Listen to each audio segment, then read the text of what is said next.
नमस्कार, जय माता दी, जय महालक्ष्मी। मैं हूं आपके साथ आपकी अपनी हुसैन डॉक्टर वाय राखी। और सालों साल से आप मुझसे धनवर्षा पोटली मंगाते हैं। ये एक ऐसी चमत्कारी पोटली है जो लोग हमारे साथ अभी नए जुड़े, हमारे परिवार का हिस्सा। मैं उन्हें बता दूं, इसे धनतेरस वाले दिन आपको अपनी तिजोरी में, अलमारी में, गल्ले में, अपने ऑफिस में, अपने फैक्ट्री में या अपने मंदिर में घर के रखना होता है।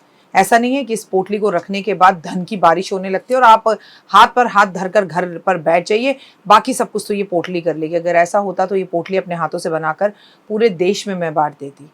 ये पोटली लक्ष्मी का साक्षात रूप है। ये तो जब आपके घर में जाएगी, आपको मिलेगी, आपके हाथ में आएगी, वो वाइब्रेशन से आप महसूस करेंगे। आपकी अपनी पूरी तरह से स्वतंत्र हैं, आपकी चॉइस है। लेकिन आपको अपने घर में लक इनहैंस बढ़ाना है और आपको पैसा बहुत चाहिए। आप बहुत मेहनत करते हैं लेकिन 99 पर आके आपके काम रुक जाते हैं। कुछ भी ऐसा है तो आपको ये धनवर्षा पोटली ज़रूर मंगानी चाहिए। अगर आपको ये धनवर्षा पोटली चाहिए तो पूजा, अनु और आरती को कॉल करें हमारे ऑफिस के नंबरों पर और तुरंत आप अपनी पोटली बुक कराएं। लेकिन जब भी आप पोटली की पेमेंट करें, पहले वीडियो कॉल कर ऑफिस, जो मेरे पीछे आपको ऑफिस दिखाई दे रहा है, ये ऑफिस या मुझे ज़रूर देखें। जब तक आप ऐसा ना करें, जब तक कहीं पर भी पेमेंट ना करें, ताकि आपकी कीमती कमाई कहीं फंस ना जाए। नंबर 1। नंबर 2, हमारे ऑफिस से कभी आपको कॉल नहीं आता, हम सीधा आपसे वीडियो के थ्रू बात करते हैं। ये पोटली रखनी कैसे है, कब रखनी है, कहाँ रखनी है, इसके लिए भी आपके पास डायरेक्टली मेरी एक वीडियो पहुँचेगी।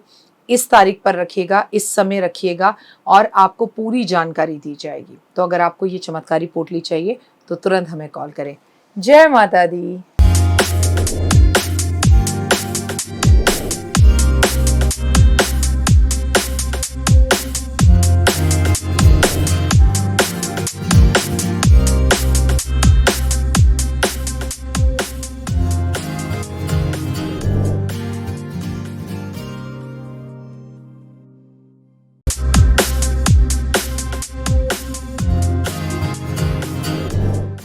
नमस्कार, सुस्वागतम, वेलकम, अभिनंदन। मैं हूं आपके साथ आपकी अपनी हुसैन दोस्त डॉक्टर वाय राखी। आपका स्वागत, अभिनंदन करती हूं आपके, मेरे और माता रानी के इस खूबसूरत से यूट्यूब चैनल पे।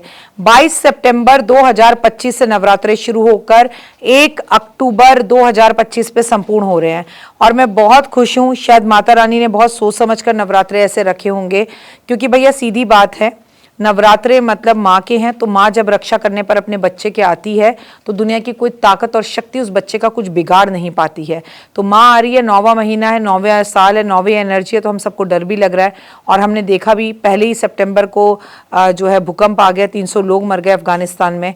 मैं अगर सही हूँ तो अफगानिस्तान ही है जगह, अगर नाम गलत हो तो माफ़ करिएगा। खैर, जहाँ पर भी पाकिस्तान अफगानिस्तान हो उससे हमारा कोई लेना देना नहीं है, वो सही हो गलत हो वो इसी लायक ही हैं, क्योंकि उनके प्रति भाव नहीं आते। लेकिन इंसानियत के नाते लगता है कि किसी के भी यहाँ पर किसी को भी कोई कष्ट होती है तो हमें वो भारतीयों वाला दिल आ ही जाता है। स्वागत, अभिनंदन करती हूँ आपके, मेरे माता रानी के इस खूबसूरत से यूट्यूब चैनल पर। नवरात्रों के 9 दिन 9 भोग की सूची मैं आज आपको बताने वाली हूँ। लेकिन आपको मैं एक ही बात कहूँगी, माँ को ये भोग लगाओ, वो भोग लगाओ, इससे कुछ नहीं होता। चाहे आप रोज़ माँ को पतासे का भोग लगाओ, पर भाव से भोग लगाओ। जब भोग लगाओ तो ऐसे लगाओ जैसे अपने बच्चे को, अपने पति को आप भोजन खिलाती हैं, आपके अंदर भाव विभुरता आती है वैसे। सबसे पहले बिलीव इन कर्मा।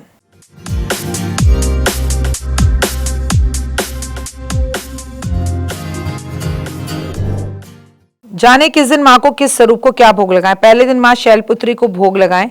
माँ शैलपुत्री को गाय के घी का बना हुआ हलवा, रबड़ी का भोग लगाएं या सीधा घी का ही भोग लगाएं।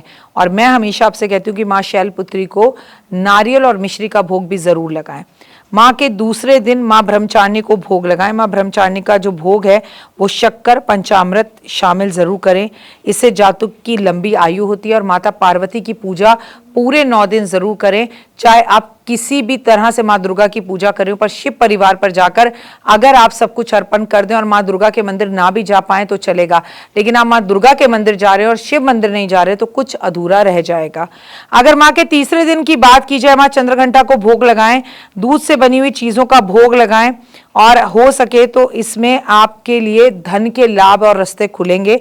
लेकिन जो भी भोग लगाएं खुद भी खाएं और जरूरतमंद लोगों में बांटें। चौथे दिन माँ कुष्मांडा को भोग लगाएं, 5 तरह की मिठाइयों का भोग लगाएं और आप माँ को गुड़ का भोग लगाएं, जो कि माँ कालरात्रि को भी लगाया जाता है। 5वें दिन माँ स्कंद माता को भोग लगाएं, केले का भोग लगाएं। छठे दिन माँ को जो है माँ कात्यायनी को अगर आप भोग लगाएं तो शहद का भोग लगाएं। आपको मैं बता दूं 7वें दिन कालरात्रि को जो आप भोग लगाएं वो आपके लिए बहुत अच्छा, आपके सारे बिगड़े काम दूर होंगे।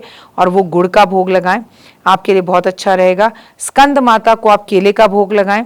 मैं आपको फिर से बता रही हूँ कि घी का भोग आपको लगाना है शैलपुत्री को, चीनी का भोग लगाना है आपको ब्रह्मचारिणी को, दूध से बनी हुई चीज़ों का भोग लगाना है चंद्रघंटा को, और आपको जो सबसे ज़्यादा मिठाइयों का, जो दूध से बनी हुई मिठाइयाँ होती हैं उनका भोग लगाना है आपको माता किसको, कुष्मांडा को। और केले का भोग लगाना है माँ स्कंद माता को, कात्यायनी माँ को शहद का भोग लगाना है, कालरात्रि को आपको गुड़ का भोग लगाना है, और आपको माँ गौरी को नारियल का भोग लगाना है, और सिद्धिदात्री को हलवा छोले पूरी का भोग लगाना है। और बाकी अगर अपने पास ये ना हो तो इस पेपर को करिए बंद और साइड में रख दीजिए। माँ को वो भोग लगाइए जो आप खा रहे हैं, और लहसुन प्याज बिल्कुल नहीं खाना है, इन बातों का ध्यान रखना है। और माँ को नारियल पानी का जो भोग लगाता है और पूरा परिवार मिलकर उस नारियल पानी को पीता है, वो बेहद ही उत्तम और बढ़िया होता है। मैं फिर कह रही हूँ, हमारे पास भोग ना भी हो, हम कुछ ज़्यादा ना लगा पाएँ, हमारी जितनी आर्थिक स्थिति हो उस हिसाब से करें। माँ भाव की भूखी है, बड़ा मंदिर ना सजा पाएँ, हलवा छोले ना बना पाएँ, पर कोशिश करें कि आराम से, शांति से, प्यार से, चाहे 2 दाने मिश्री के रोज केले का भोग लगाएं, पर उसे प्रसाद समझकर, अमृत समझकर ग्रहण भी जरूर करें। अगर अभी तक आपने मेरे चैनल को लाइक सब्सक्राइब शेयर नहीं किया तो लाइक सब्सक्राइब शेयर जरूर करें। नवरात्रों के इस पावन दिनों में अच्छे से नवरात्रे मनाएं, डांडिया खेलने जरूर जाएं, और डांडिया माँ को अर्पण भी कर आएँ। 2 नए डांडिया खरीदें, माँ के मंदिर में रख कर आएँ, सिंदूर माँ के मंदिर में रख कर आएँ, शहद की शीशी माँ के मंदिर में रखें, घी माँ के मंदिर में रखें, माँ के घर के आसपास माँ के किसी भी मंदिर को फूलों से सजवाएं, माँ के किसी भी मंदिर को लाइटों से सजवाएं, माँ के मंदिर में ढोलक रख कर आएँ। वो लोग जिनका विवाह नहीं हो रहा है, जिनको अपने जीवन में सुख शांति चाहिए और कोर्ट कचहरी के केसों से बिल्कुल बाहर आना है, वो माँ के मंदिर में जाकर 2 शेर एक साथ रख कर आए। 2 शेर कोर्ट में जैसे लड़ रहे ना आमने सामने, जीत आप ही की होगी। फिलहाल दीजिए इजाजत, नमस्कार, जय माता दी। तो देख ली वीडियो, कैसी लगी, पसंद आई? चलिए, हो सकता है किसी को पसंद ना भी आई हो, लेकिन अगर हृदय से आप इन उपायों को करेंगे तो आपका फायदा जरूर होगा। बहुत मेहनत करते हैं हम ये वीडियो बनाने के लिए, और मैं ही नहीं सब। तो अगर अभी तक आपने मेरे चैनल को लाइक सब्सक्राइब शेयर नहीं किया, जरूर कर लें। अगर आपको किसी भी तरह की कोई जानकारी चाहिए या आप चाहते हैं आपकी बताई हुई वीडियोस मैं बनाऊं, तो आप यकीन मानिए हमारे नंबर आपको सारे वॉलपेपर पर दिखाई देंगे। इन सब नंबरों पर, इन सब नंबरों पर, इन सब नंबरों पर, इन सब नंबरों पर आप हमें तुरंत कॉल करें, और कॉल कर कर आप हमें मैसेज करें, व्हाट्सअप करें कि क्या वो विषय है जिस पर मैं आगे वीडियो बनाऊं। आप जो विषय मुझे देंगे उस पर मैं वीडियो बनाऊंगी। और हाँ, रुकिए, जाइए मत। आप में से बहुत से लोग मेरी इन वीडियो को रोज देख रहे हैं लेकिन चैनल सब्सक्राइब नहीं कर रहे हैं, और उससे भी ज़्यादा प्रॉब्लम है कि आप मुझे अलग अलग चैनल्स पर देख रहे हैं। मेरा असली चैनल यही है, सिर्फ यही डॉक्टर वाई राखी एस्ट्रोलॉजर चैनल पर ही मुझे देखिए, और कहीं नहीं। ये मेरी आपसे रिक्वेस्ट है। जय माता दी। जीवन में है समस्या, नहीं मिल रहा तकलीफों से छुटकारा, नहीं मिल रही मनचाही नौकरी, टूट गया है विश्वास, सांस से आपकी बिल्कुल नहीं बनती, और खत्म हो गई है आस, भगवान से आपका विश्वास उठ चुका है। टैरो के 78 कार्ड खोलेंगे भविष्य का राज, सरकारी नौकरी से हैं आप कोसों दूर, कुंडली जगाएगी कुंडली जागरण, कुंडली बताएगी आपका भविष्य। ऊपर से ये जादुई हवाएं, ऊपरी हवाएं, जादू टोना तंत्र विद्याएं, पति पत्नी, और वो करना होगा खुद पर विश्वास।